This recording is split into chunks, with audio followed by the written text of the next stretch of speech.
Well, good evening and welcome to Queer News Tonight. This is the world's first and only LGBTQ+ daily evening television news. We're broadcasting live and then we're available on demand. And we're available on all smart televisions, including Roku, Apple Television, Android, Amazon Fire, YouTube, and Facebook.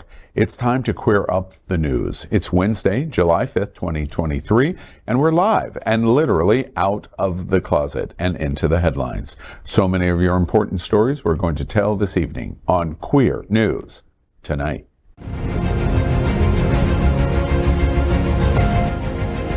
This is the world's first live daily LGBTQ evening news show, literally out of the closet and into the headlines on Queer News Tonight with Al Ferguson. I'm your anchor at Queer News Tonight, Al Ferguson, and this evening we bring you the news of and a perspective representing the LGBTQ+ community from South Florida, America, and across our planet. This is the world's first and only unedited live LGBTQ+ evening news show. Whatever happens unique in LGBTQ+ news, you will see it and hear it. HOTspots Magazine, Happening Out Television Network, is a nonprofit 501c3 media company. The same models of PBS and NPR, but designed for the LGBTQ+ community. Our mission? Support the 10 pillars of our LGBTQ+ community. We want to inform and educate the key issues of our Black community, Latino, lesbian, trans, student youth, seniors, HIV/AIDS healthcare, business, social justice, and faith. Help us support our community. We are part of one of the largest LGBTQ+ media companies in America, HOTspots Magazine and Happening Out Television Network. Our magazine is celebrating 38 years of the LGBTQ+ experience, and our television news, talk, and entertainment shows support our mission to educate the LGBTQ+ and broader community. Well, let's begin by welcoming anchor Fay What. She's a radio and television personality and has a popular broadcast, the Fay What Show, the first LGBTQ+ morning program, Monday mornings at 9 a.m. Eastern. She's a leading lesbian voice and a hostess and MC for many South Florida events. Welcome, Fay. Hello, boys. Good to see everybody. So in the gay agenda, FlockFest Beach Party Week has arrived.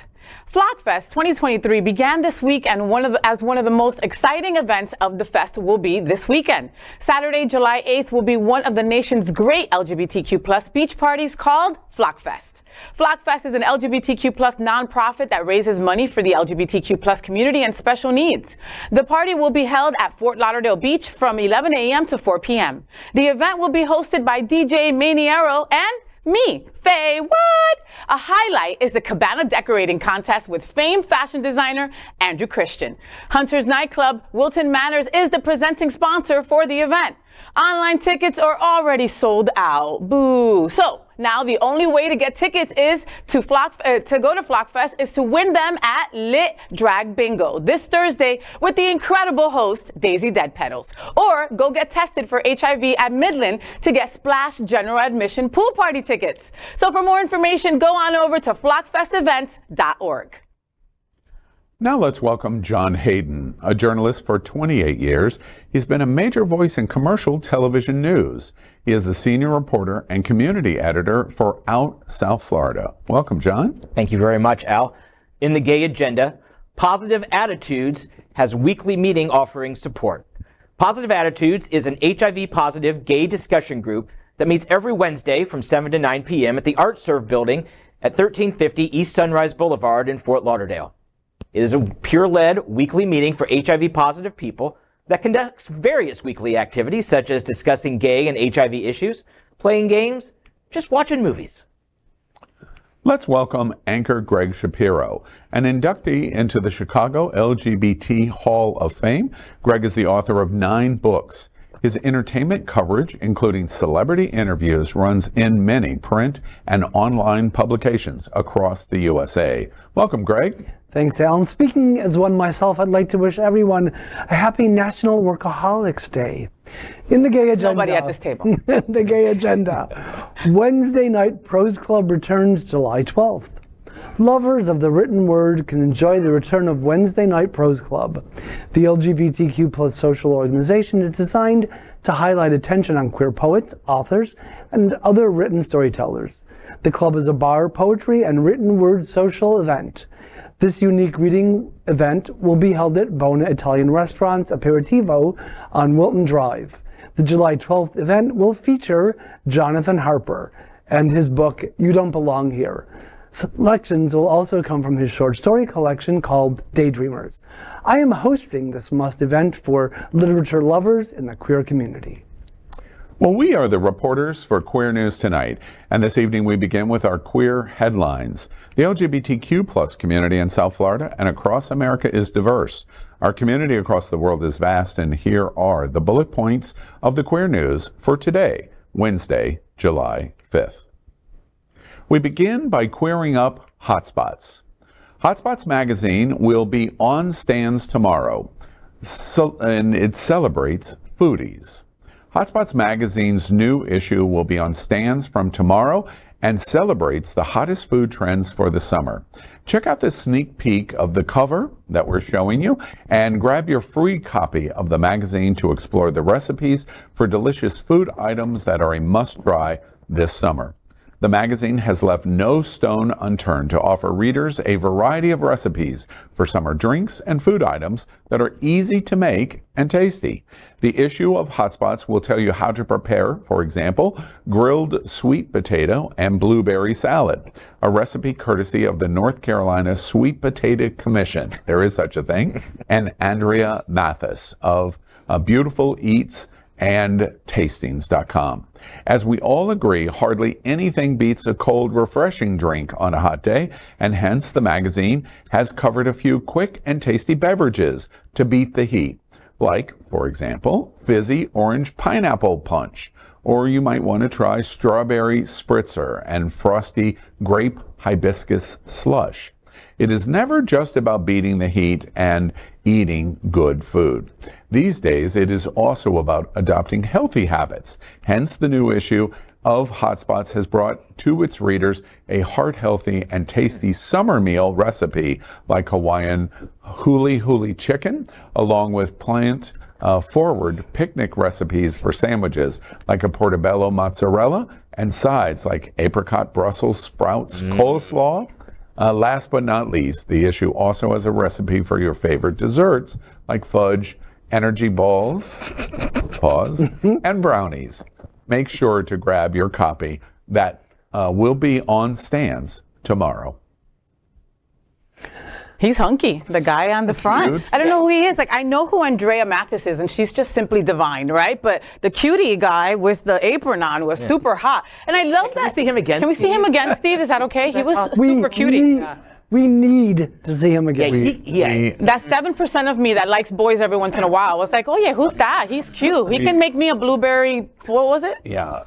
Sweet potatoes and sweet potato something. But you know, there's a lot of foodies down here in South Florida. So I love that HOTspots is spotlighting this and, you know, recipes and stuff like that, you know. There was a time when South Florida didn't even have a Michelin star restaurant. And now we've got dozens down in Miami and also up here in Fort Lauderdale. Fort Lauderdale actually has more Michelin star restaurants than Miami does. I know. Don't put your nose up to me. Shout out 954.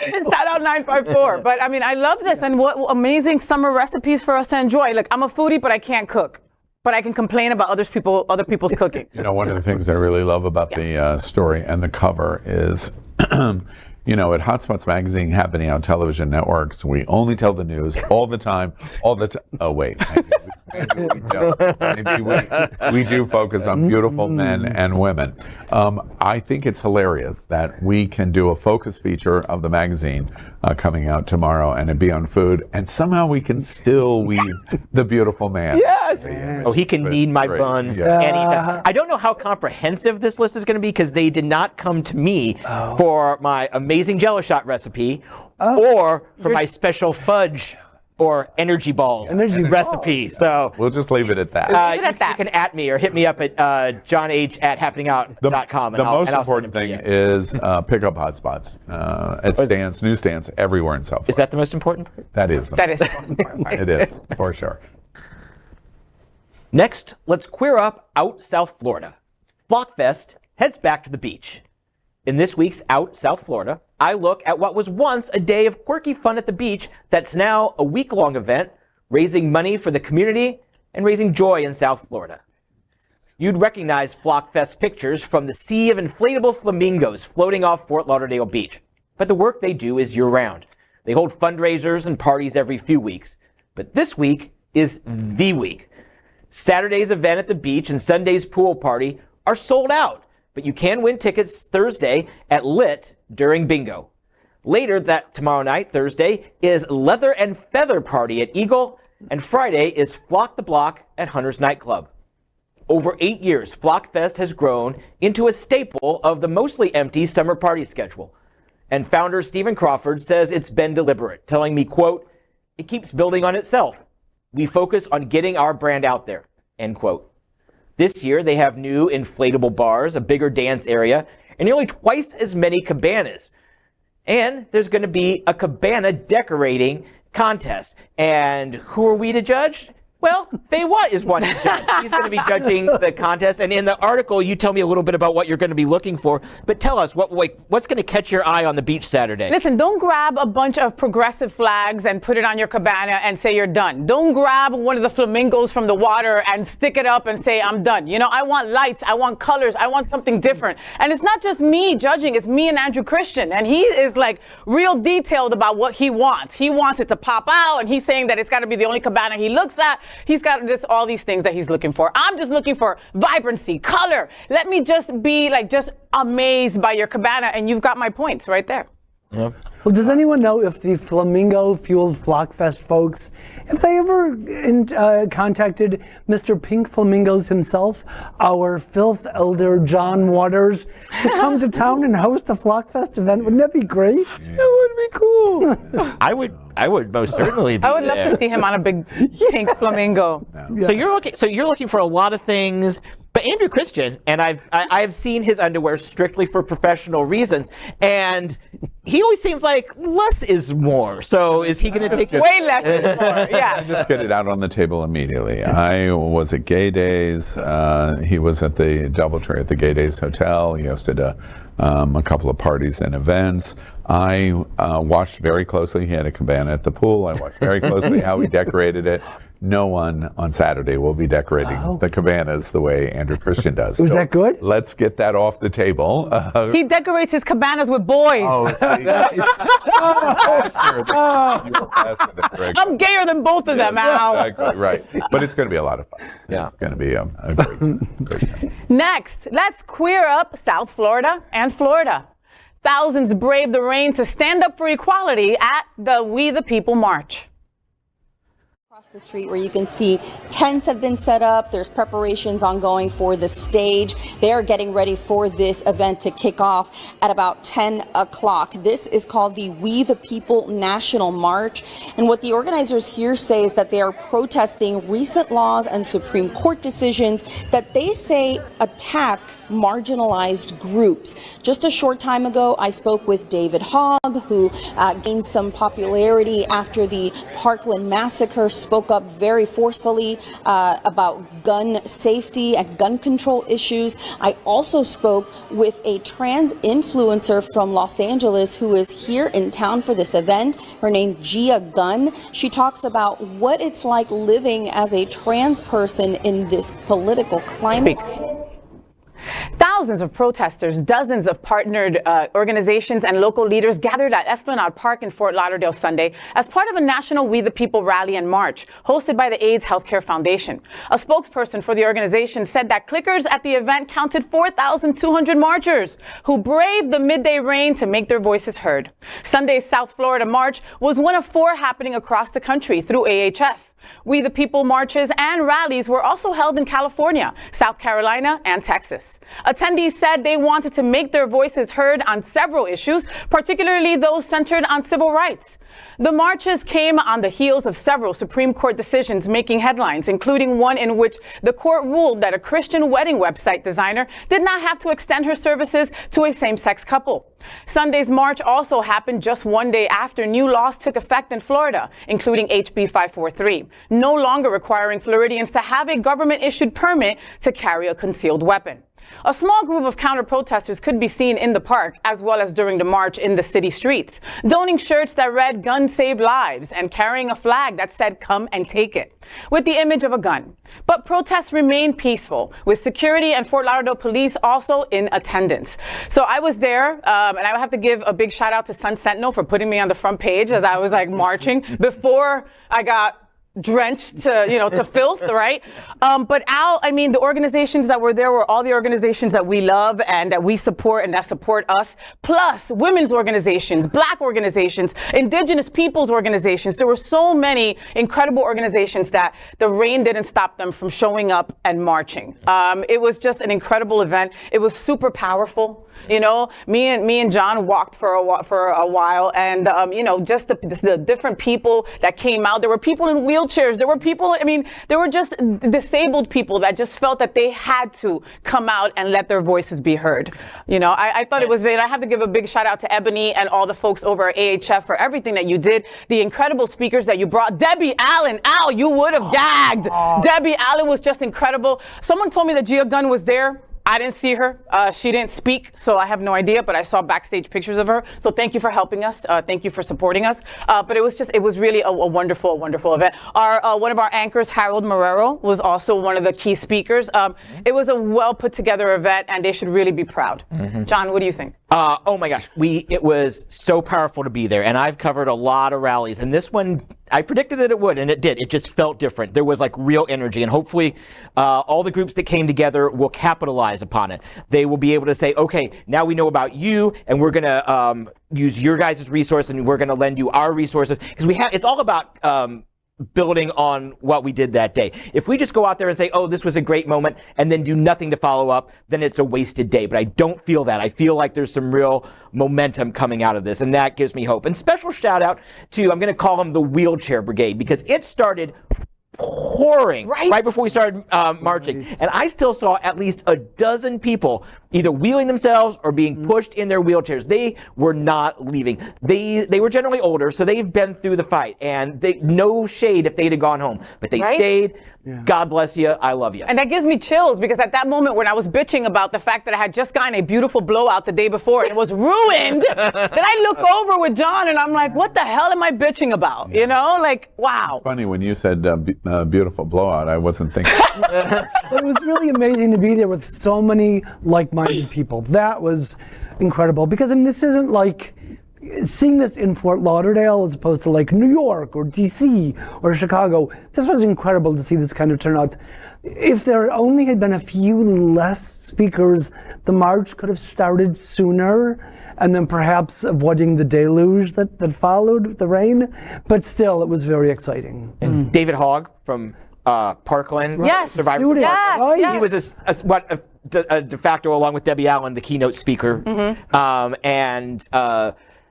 The way that obviously an event like that's going to shape you, but the way he has turned it into something positive for him and positive for the community and for everybody who doesn't want to be shot. Right. You know, the number one thing I thought first in watching, I was in Columbia, but I watched the pictures. I watched Fay's social media. It was interesting. The protester that carries a sign in a march like this, that guns save lives.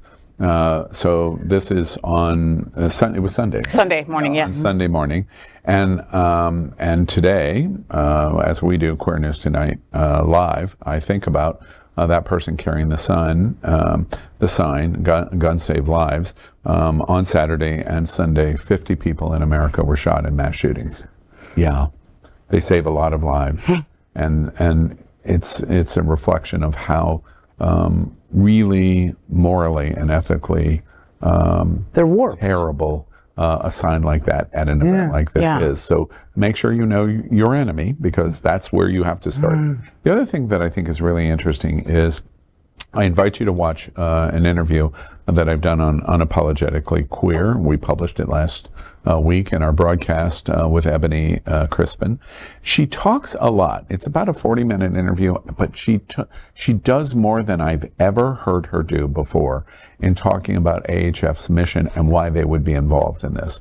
And they make the connection that all of the kind of issues that are affecting marginalized communities ultimately affect the healthcare. That's their principal mission. So as a result, they're expanding their medical mission because of the other kinds of legislative and housing disparity and marginalized community issues that face, which I had never really heard before.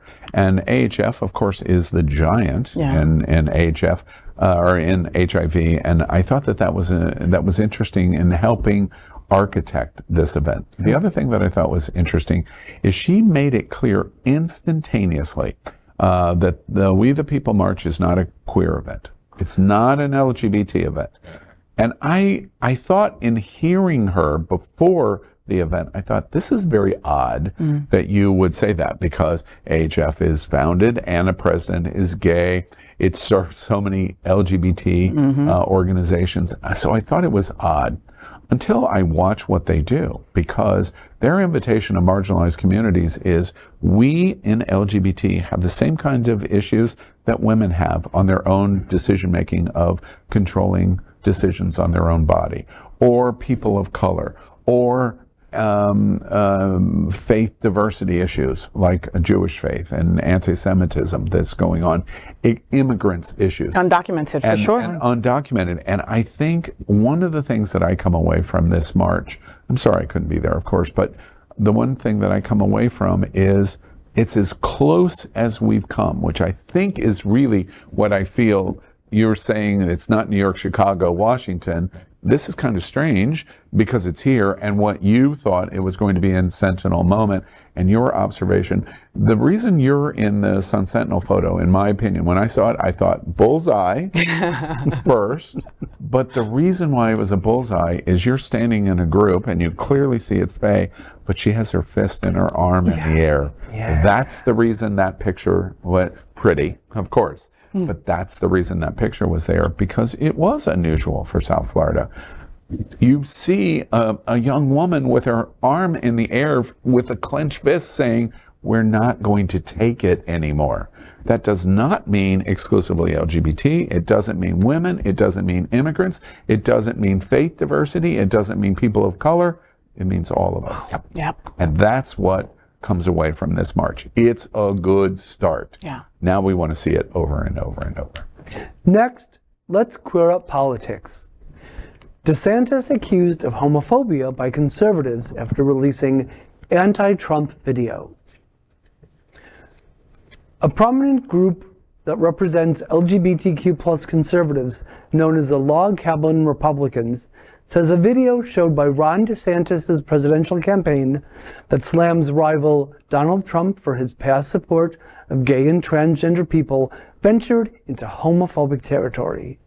The DeSantis War Room Twitter account shared the video last week that features footage of Trump at the Republican National Convention in 2016, saying he would do everything to protect our LGBTQ plus citizens.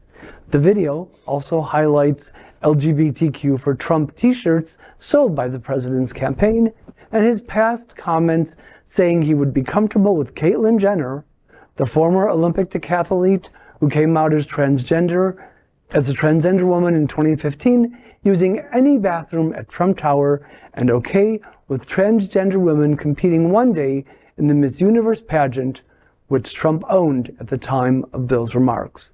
The video then suddenly veers in a different direction, accompanied by dark, thumping music and images of DeSantis promoting headlines of DeSantis signing the most extreme anti-trans laws in modern history.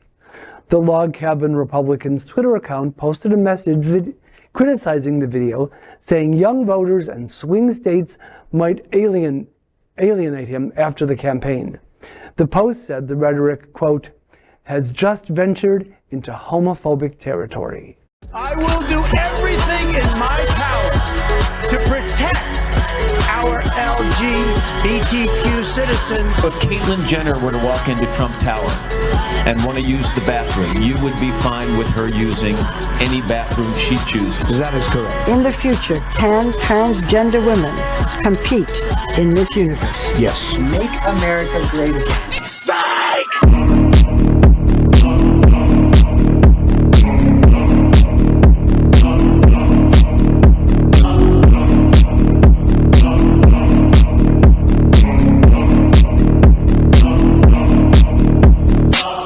cannot think of anything more horrifying. It really has shut down drag. Just produced some of the harshest, most draconian laws that literally threaten trans existence. Congratulations, Ron DeSantis. Mission accomplished.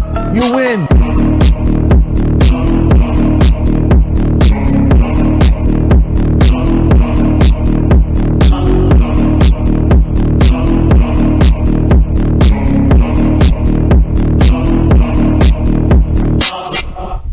Well, you know it's bad when the rotting from the inside log cabin syrup Republicans have their boxer briefs in a twist. Bless your hearts for noticing that DeSantis, quote, ventured into homophobic territory, end quote. Wake up, seriously, log cabin Republicans. This video was freaking awful. Terrifying. Like, it was awful. Like, I had to close my eyes halfway through. DeSantis is an awful, horrible turd, and he literally just put everything on video, you know? I mean,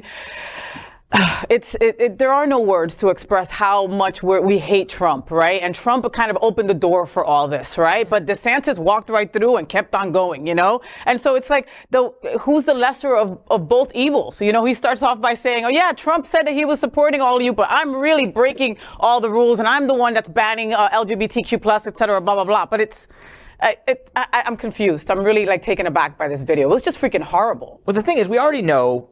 We've all known the Trump clip. We all know it was complete BS. We all know that DeSantis is running his on a race and gay baiting campaign. Mm-hmm. The thing that I want to take away from this is the log cabin's response. And I just want to come right out and say off the top, log cabin Republicans are fuckboys. They do nothing for our community but tear us down.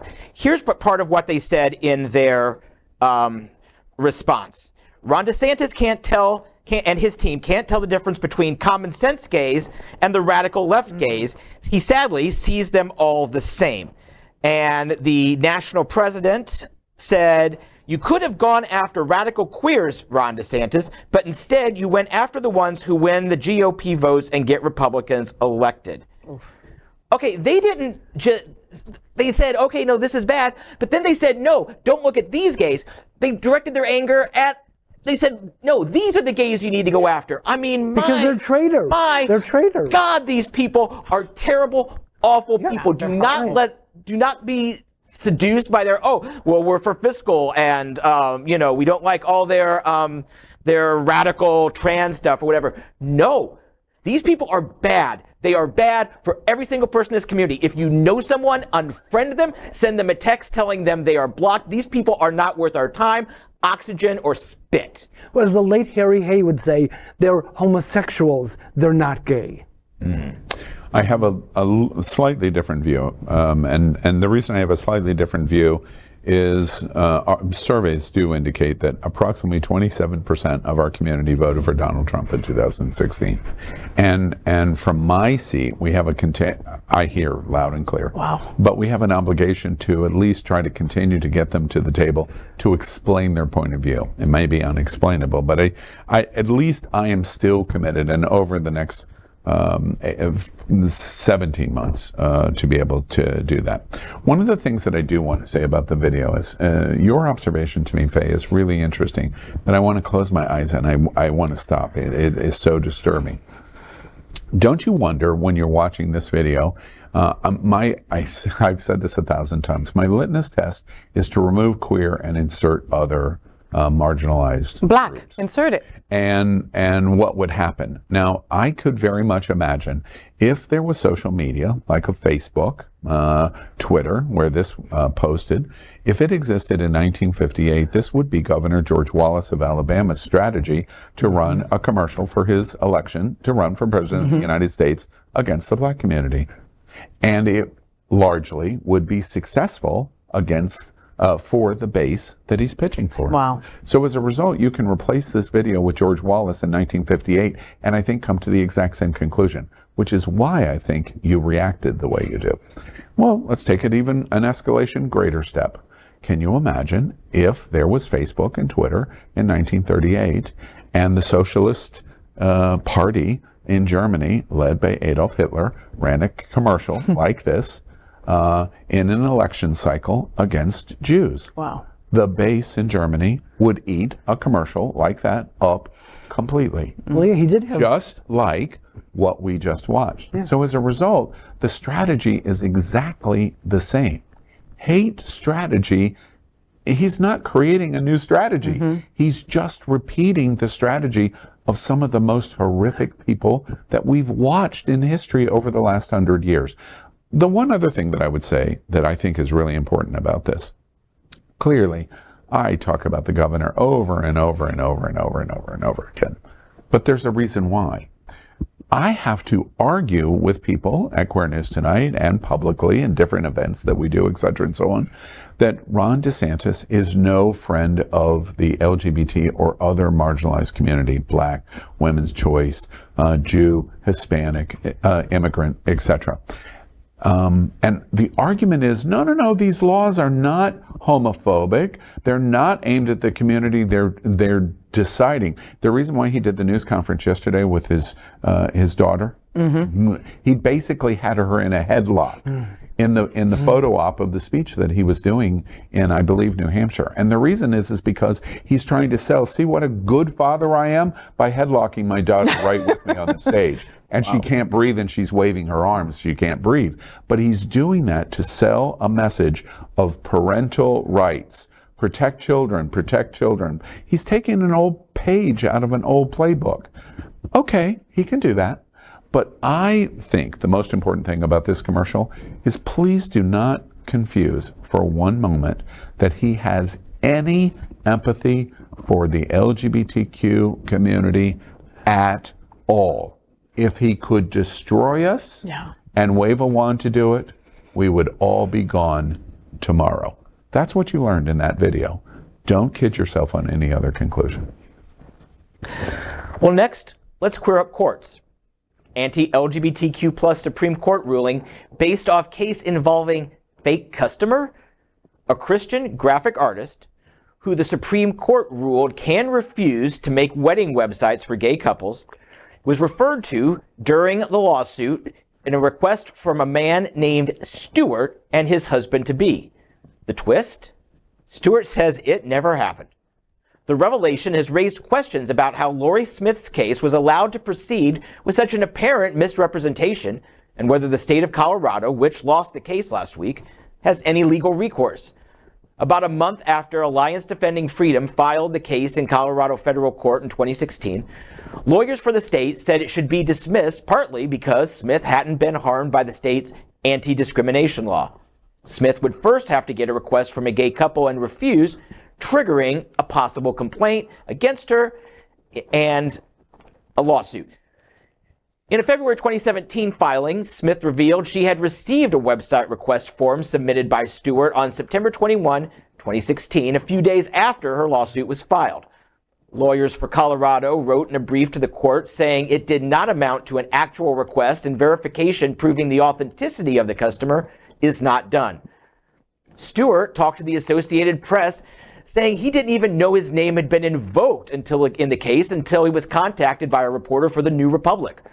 While the revelation cannot change the decision, legal experts are saying that it should have come up in the litigation. And they're absolutely right. It's called standing. Now, would somebody have probably gone to, and we all look for test cases. This was what was called a test case, and you look for the right plaintiff, to go against a law. But it's called standing. And this person didn't have it because there was no one. Now, would someone have filed it? And would the decision probably have been the same? Yes. Yeah, but they didn't. But they didn't. And also, this court has kicked the can down the road several times in the last few years because of standing, which means they just chose not to rule on it, which is basically a way of them saying, we're going to let the dust settle a little bit, and then we'll kind of see where we're at. And this completely usurps that process. So the result may be the same, but it may have come a couple years later. It might have been softer. It might have had some other precedent that could have been referred that would have softened it up. So we just really don't know. But we do know this is just devious even by the Republican fascist standards. You mean different than having new states electors to vote in Congress on January 6th? Different than that standard? What were you expecting, John? Right, well, exactly. It's the standing standard. Yeah, right, exactly. I'm curious to the observation you just made. Do you think any of the justices suspected that the standing issue wouldn't be true, that there was any, do you think anyone even crossed their mind? I did not hear a word about this possibility until the New Republic break. I don't think so. Yeah. I really don't, because if there's one thing Justice Roberts is trying to adhere to is just the norms of the court, even though it's perhaps the most abnormal court we've had in a long time. Yeah, history. Maybe some of their clerks, you know, that sort of like that last line of defense before the justices, they might have thought it, and Gorsuch's clerk may have just gone, no, I'm sure he exists. I'm not touching this. Yeah. Yeah. Well, I, for one, am not surprised that Lori Smith, second runner-up in the Ronna McDaniel look-alike contest, I just smell that she got sucked into the web of lies of that Kristen Wagner's hate group. It's a hate group. Alliance Defending Freedom is a hate group. And the worst part is that the revelation of the falsehood involving Stewart doesn't stand a chance of changing the outcome of the decision. I want to make sure it's clear, while I agree with you on that. One of the things that I think is really important, and John mentioned this in terms of the outcome of the decision, probably no functional difference. But there is something that's at play here that is really important. Standing must be held. Because if we don't have standing, then anybody can do anything they want. And that's exactly what the DeSantis GOP model of the supermajority in Florida has done with book banning. Is all it takes is to anonymously me say, oh, I don't like this book, and anonymously the investigation begins to take place to justify the pull of the book. Standing overcomes that in the court process and the interpretive process. If you're not harmed, you can't claim harm. And that's the big difference here. That's why this is very, very important. Even if it doesn't change the decision, the lack of standing is an important standard to adhere to. Now, they're going to get to the bottom of this. This Lori Smith is in all kinds of trouble. All kinds of trouble. Because they're going to find out, either yes or no, I don't know. But if the first indications look like she did not have a justification, she's been pulled in then you're going to buy someone, and she's going to rat that person out to say, okay, yeah, I was one of the electors on January. And here's what I was asked to do. And it'd be the exact same thing. And one final example of why this is important. Everybody said immediately, why not do something? Why not Equality Florida do something on the drag ban? Find it. Do something. You can't. You have to show someone was harmed. Yeah. And it's not until Hamburger Mary's files the federal lawsuit that says, we're harmed. Yep. And we're now in the standing of the justification to stay the drag ban. That's how our laws and our courts work. Yeah. Let them work. And we hope that we'll be dedicated to it. If we still have democracy in America, which we do, we haven't made good steps to it, this process will work. That's why I ask you about Judge Roberts. We have to have confidence that the Supreme Justice of the court is going to say, of course there has to be standing. And I know we're ready to move on, but where were the lawyers at the beginning of this process? Was this person never deposed? Were there no journalists knocking down Stewart's door? Nope. Years in 2017 when this was starting to take so much wrong with this. But now, here's a sneak peek of some of the stories that we're working on in this week's Out South Florida. This week in Out South Florida, powered by Queer News Tonight. I'm Out South Florida senior reporter John Hayden. In this week's issue, a quirky day at the beach is now a week-long party. I have a look at this weekend's FlockFest. Also, We the People March. Intense heat and drenching rains couldn't stop thousands from marching for their civil rights. And entertainment critic J.W. Arnold recaps the Dorian Awards chosen by LGBTQ+ writers. I'm John Hayden.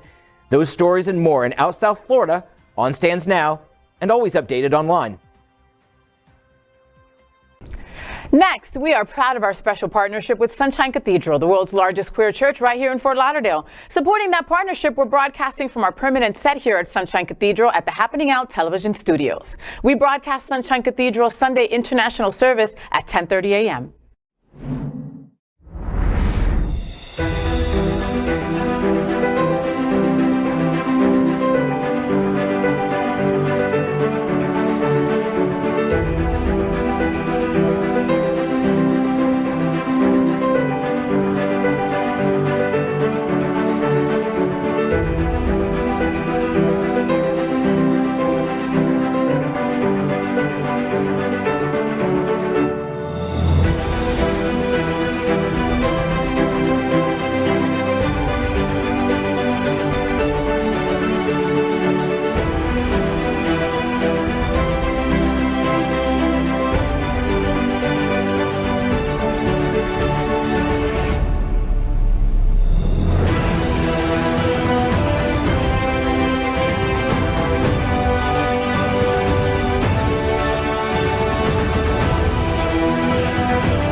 We finish tonight's Queer News headlines with a segment we call LGBTQ plus 1 Minute News.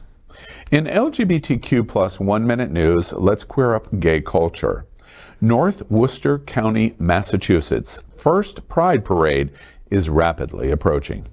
Nowoko Pride 2023 is around the corner, and the 7-day-long Pride celebration tickets are already available online for purchase. 2023 will be the Pride's 5th anniversary year. The Pride celebration will commence on July 16th with a flag-raising ceremony and will go on until July 23rd.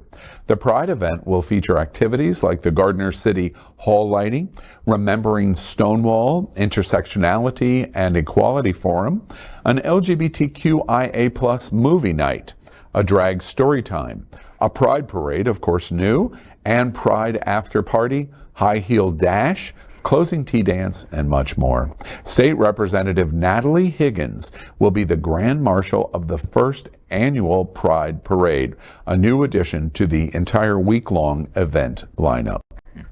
That is today's news for the LGBTQ plus community on the world's first and only daily LGBTQ plus evening news show. If our community is important to you, share this news with your friends and family. Are you, like most of America, part of our very large television audience, watching this live LGBTQ plus news broadcast right now on Roku, Apple TV, Amazon Fire TV, and Android TV? Queer News Tonight is the only live LGBTQ plus digital television show in the world that is out of the closet and into the headlines. We need your support. If our community is to grow, we must tell our stories and bring them to the attention of the broader world. This is the only place in the world that tells these types of LGBTQ plus stories in motion and sound. That is the passion of HOTspots magazine, Happening Out Television Network, and Queer News Tonight. I'm your anchor, Al Ferguson, and on behalf of these LGBTQ plus reporters, the anchors of Queer News Tonight, including Fay What, John Hayden, and Gregg Shapiro, we will see you daily at 8 p.m. And to our LGBTQ plus world, we wish you good night. Good night.